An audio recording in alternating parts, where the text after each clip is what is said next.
Hello and welcome to another Views from the Veranda. Well, look, I thought today it's quite topical to talk about elections and the effect that they have on the property market.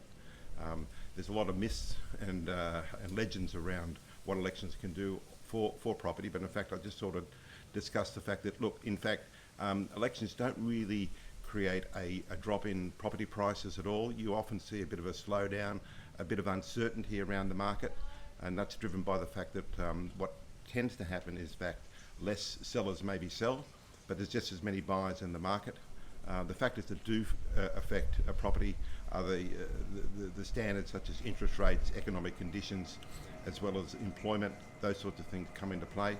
But one of the interesting things about elections as well is that you'd think that on the day of the election, auctions wouldn't work very well, but that's quite the contrary. We looked at some stats that's provided by Domain, and in fact the week before and the week after auction clearance rates over the last 5 elections, the day of the election, the auctions of actually clearance rates have been a lot higher. So what you've got to think about when you're at this stage, it's not about what government comes in as well.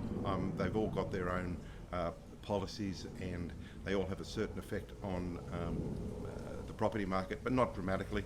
In fact, what tends to happen after the election is property does tend to take off. We found that in the last 2 elections. Almost the day after the election, we found more buyers and more sellers coming in the market. So if you'd like to know more about what's happening today, and maybe in a couple of weeks, contact us, message us. We're here to give you the best advice the Shire can provide. Until next time, and the next election, take care and look after each other. Thank you.